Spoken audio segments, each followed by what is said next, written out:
사랑하는 새나 친구들 반갑습니다. 토요일 말씀을 나눌 신현민 전도사입니다. 성경은 하나님은 사랑입니다 라고 하나님의 성품을 우리에게 말해줍니다. 그렇기에 무엇보다 우리는 하나님의 사랑을 닮아야 하죠. 하나님의 성품에 또 뭐가 있을까요? 오늘 말씀을 통해 우리는 예수님의 성품을 발견하게 됩니다. 바로 겸손입니다.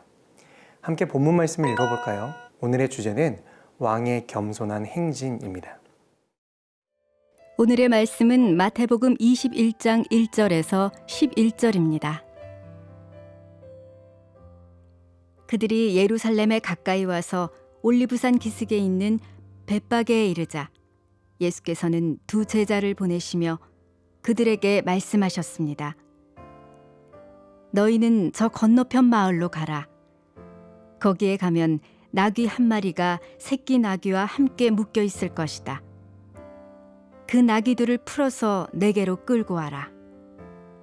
만일 누가 너희에게 무슨 말을 하거든 주께서 필요로 하신다고 말하라. 그리하면 나귀들을 곧 내어줄 것이다. 이는 예언자를 통해 하신 말씀을 이루시려는 것이었습니다. 시온의 딸에게 말하라. 보라, 너희 왕이 너희에게 오신다. 그분은 겸손하셔서 나귀를 타셨으니 어린 나귀, 곧 멍에 매는 짐승의 새끼다.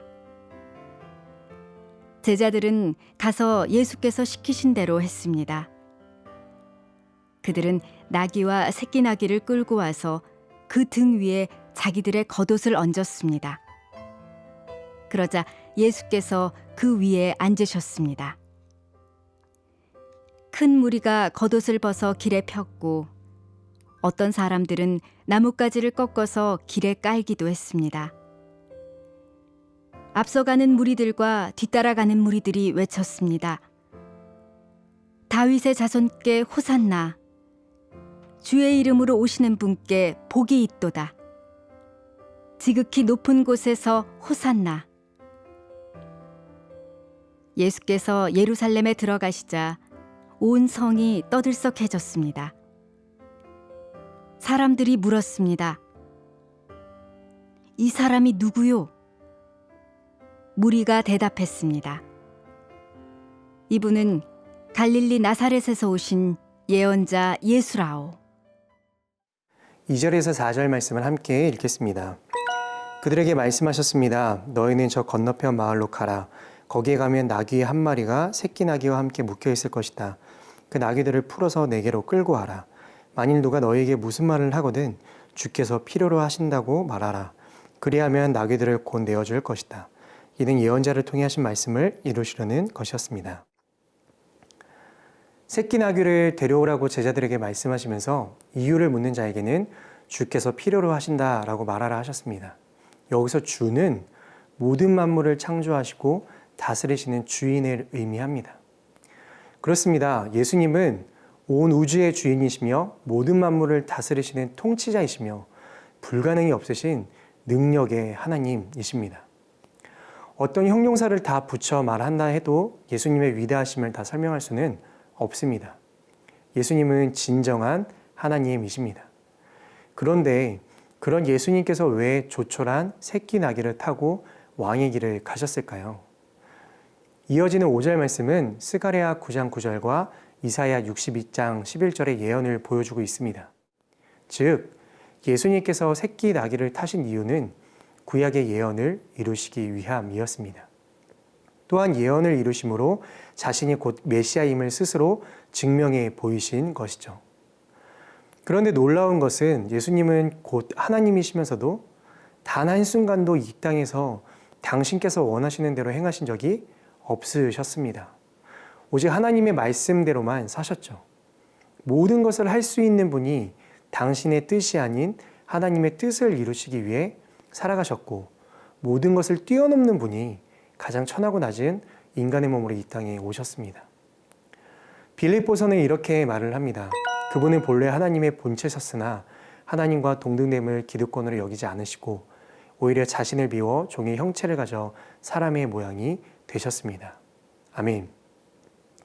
사랑하는 여러분, 예수님은 우리를 향한 하나님의 약속을 이루시기 위해 인간의 몸으로 이 땅에 오신 겸손의 왕이십니다.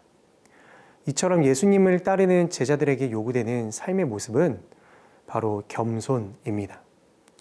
예수님처럼 하나님의 뜻에 모든 것을 맡기며 자기는 자기를 낮추는 정도가 아니라 남을 위해 자기를 온전히 포기할 수 있는 모습.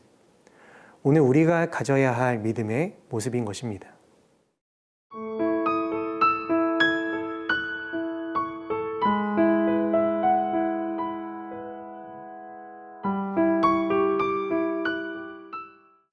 구절 말씀을 함께 읽겠습니다.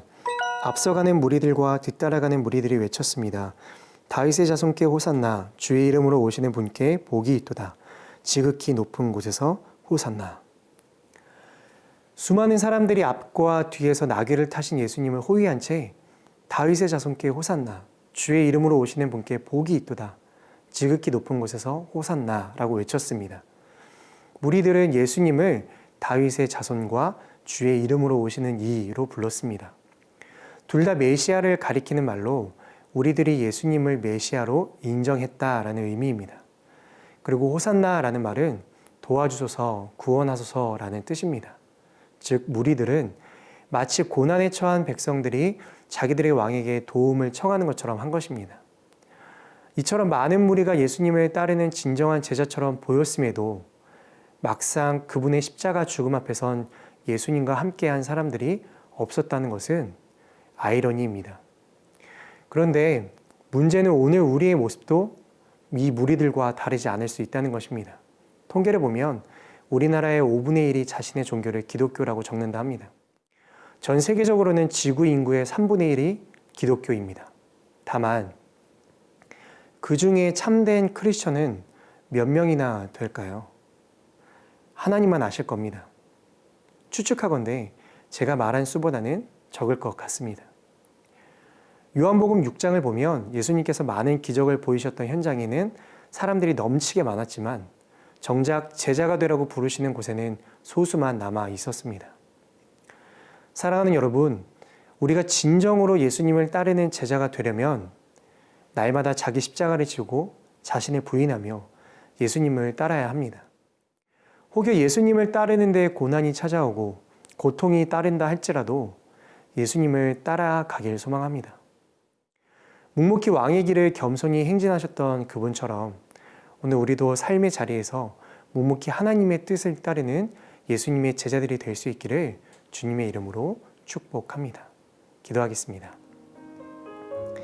사랑의 하나님, 오늘도 하나님의 말씀을 묵상할 수 있는 은혜를 주셔서 감사합니다.